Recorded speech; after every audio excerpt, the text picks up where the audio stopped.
TDP, Janasena నేతల trolls కారణంగా గుంటూరు జిల్లా తెనాలికి చెందిన గీతాంజలి అనే మహిళ ఆత్మహత్య చేసుకున్న సంగతి తెలిసిందే. ప్రభుత్వం ద్వారా తాను పొందిన సంక్షేమాల గురించి చెప్పడమే ఆమె చేసిన నేరమైంది. గీతాంజలి చెప్పిన మాటలకు టీడీపీ, జనసేన శ్రేణులు ఓర్చుకోలేక దారుణంగా ట్రోల్స్ చేశారు. దీంతో తీవ్ర మనస్తాపంతో కుమిలిపోయింది. గీతాంజలి వ్యక్తిగత విషయాలను ప్రస్తావిస్తూ మానసికంగా హింసించి చివరకు ఆమె మరణానికి కారణమయ్యారు. గీతాంజలి మృతిపై ఆమె భర్త బాల్చందర్ సంచలన విషయాలను చెప్పారు.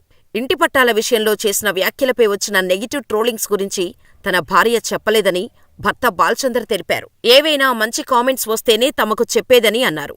టీచర్ జాబు కోసం ప్రిపేర్ అవుతుందని, ఆ టెన్షన్లో ఉందేమో అనుకున్నాను. ఈ నెగిటివ్ కామెంట్స్ వల్ల బాధపడుతుందని అనుకోలేదు. అర్ధరాత్రి లేచి ఏడుస్తుండేదని, చివరకు తెనాలి రైల్వే స్టేషన్కు వెళ్ళాక ఉదయం 3 గంటలకు గీతాంజలి ఫోన్ చేసి ఎవరి వల్ల ఏ ఇబ్బందులు ఉండవు అని చెప్పి ఫోన్ కట్టేసిందని, తర్వాత నేను ఓ 7 సార్లు ఫోన్ చేస్తే ఎవరో ఫోనెత్తారు.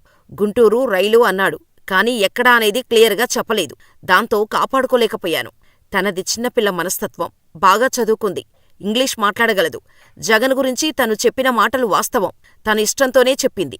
ఒక మహిళ మీద ఇలాంటి ట్రోలింగ్స్ ఎవరైనా చేస్తారా? ఎవరైతే ట్రోలింగ్ చేశారో వాళ్ల మీద కఠిన చర్యలు తీసుకోవాలని అంజలి భర్త డిమాండ్ చేశారు.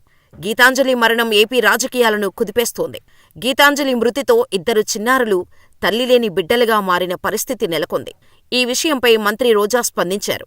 ఇందులో భాగంగా తనకు వచ్చిన ఇంటి పట్టాని మీడియాకు చూపించి మాట్లాడటమే ఆమె చేసిన తప్పా అని ప్రశ్నించారు. ఐటీడీపీ, జనసేనలు ఆమెను ఎంతో వల్గర్గా వేధించారని, ఈ ఘటన దురదృష్టకరమని తెలిపారు. మరోపక్క సోషల్ మీడియా కామెంట్ల వల్లే ఆమె మనస్తాపానికి గురైనట్టు పోలీసులు గుర్తించారని, పంచనామాలో కూడా ఈ విషయాలను పొందుపరిచారని తెలుస్తోంది. ఇదే సమయంలో ఆమెను టార్గెట్ చేసినట్టు చెబుతున్న సోషల్ మీడియా అకౌంట్లను పోలీసులు పరిశీలిస్తున్నారని వార్తలు వస్తున్నాయి.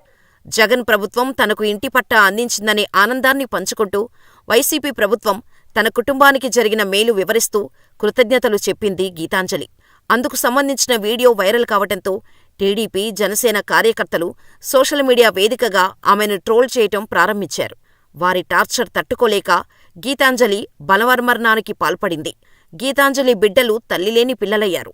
వారు తన తల్లి మృతదేహం ముందు ఏడుస్తున్న దృశ్యాలు అందరి హృదయాలను బరువెక్కించాయి. గీతాంజలి ఘటనపై రాష్ట్రవ్యాప్తంగా తీవ్ర నిరసనలు వ్యక్తమవుతున్నాయి. ఆ మహిళపై ట్రోల్స్ చేసిన వారిని కఠినంగా శిక్షించాలని డిమాండ్ చేశారు.